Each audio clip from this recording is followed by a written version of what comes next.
जय हिंद दोस्तों। इस बार किसी सबूत की ज़रूरत नहीं है। भारत की सेना ने ज़बरदस्त हमला किया है पाकिस्तान के 9 ठिकानों पर, जिनमें से 4 ठिकाने पाकिस्तान के अंदर हैं और 5 ठिकाने पाकिस्तान अधिकृत कश्मीर में हैं। भारत ने जिन 9 ठिकानों को निशाना बनाया है, उन ठिकानों में लश्कर-ए-तैयबा और जैश-ए-मोहम्मद जैसे आतंकवादी संगठनों के मुख्यालय भी शामिल हैं। वहाँ पर भारी नुकसान पहुँचाया है। इसका अंदाज़ा इसी बात से लगाया जा सकता है कि हमले के कुछ ही घंटों के भीतर पाकिस्तान ने आगे आकर कन्फर्म किया है कि उसके 6 ठिकानों पर लगभग 24 हमले हुए हैं। 8 या 9 लोगों की जान गई है और 30 से ज़्यादा लोग घायल हैं।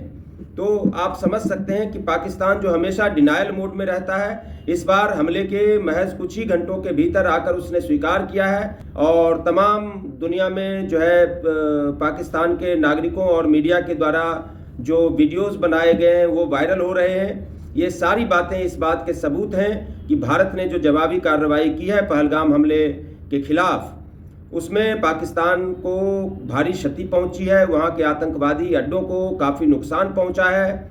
अगर पाकिस्तान अपने मुंह से 8 लोगों की मौत को स्वीकार कर रहा है तो आप समझ सकते हैं कि उसका नुकसान इससे कई गुना ज़्यादा बड़ा होगा। तो भारत ने एक तरह से ऑपरेशन सिंदूर के ज़रिए पाकिस्तान से पहलगाम आतंकवादी हमले का बदला ले लिया है। ऑपरेशन सिंदूर इसका नाम इसीलिए रखा गया क्योंकि आतंकवादियों ने धर्म पूछकर पहलगाम में हमारी कई बहनों के सिंदूर मिटा डाले थे, तो इसीलिए इसका नाम ऑपरेशन सिंदूर रखा गया।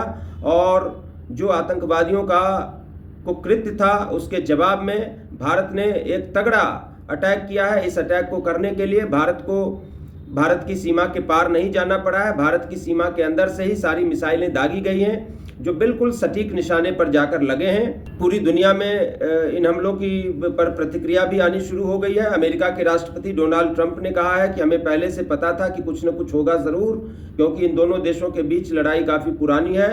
कई दशकों से लड़ाई चल रही है, इनफैक्ट सदियों से लड़ाई चल रही है।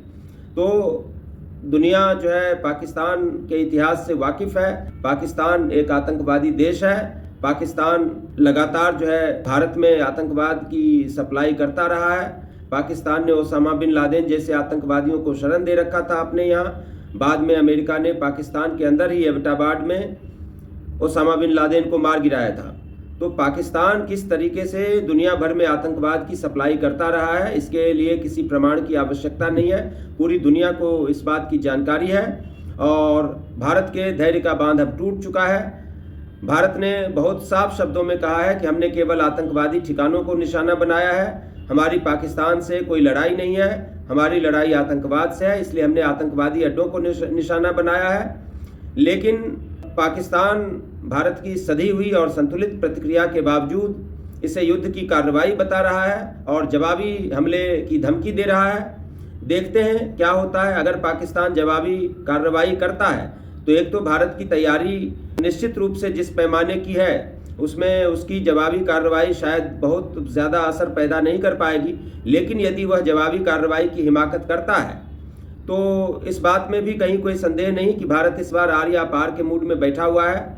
अगर पाकिस्तान ने ज़रा भी हिमाकत की तो भारत निश्चित रूप से उसको मुंहतोड़ जवाब देगा और पाकिस्तान को भगवान सद्बुद्धि दें, वह अपनी गलतियों को स्वीकार करे, वह अपने नागरिकों के हित पर ध्यान दे, वह अपने देश की अर्थव्यवस्था पर ध्यान दे, वह भारत को बर्बाद करने और वहाँ आतंकवाद सप्लाई करने में अपनी ऊर्जा बर्बाद ना करे। इससे अभी तक तो उसे कुछ हासिल हुआ नहीं है। और इस बार भारत में जो सरकार है और यहाँ के प्रधानमंत्री, गृह मंत्री और रक्षा मंत्री जिस विल पावर के लोग हैं और भारत की सेना जितनी ताकतवर है, उसको देखते हुए मुझे लगता नहीं कि अगर पाकिस्तान ने ज़रा भी हिमाकत की तो इस बार पाकिस्तान को बख्शा जाएगा।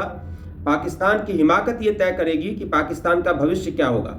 पाकिस्तान यदि सुरक्षित रहना चाहता है तो उसे इस बात को स्वीकार करना पड़ेगा कि आतंकवाद उसके यहाँ पर पाला और पोसा जा रहा है। आतंकवादियों को पनाह देना, प्रश्रय देना, संरक्षण देना उसे बंद करना होगा और कम से कम भारत के अंदर तो आतंकवाद की सप्लाई उसको पूरी तरह से रोकनी पड़ेगी।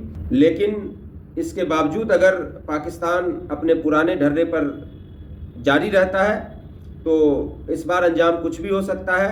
इस बार पाकिस्तान के टुकड़े भी हो सकते हैं। इस बार पाक अधिकृत कश्मीर जो है POK वो भारत वापस भी हासिल कर सकता है। तो पाकिस्तान को सद्बुद्धि मिले, अगर वह यहीं पर रुकता है तो मुझे नहीं लगता कि भारत की सेना ने जिस तरह की कार्रवाई की है इसके बाद वह यहाँ से एस्केलेट करना चाहेगी।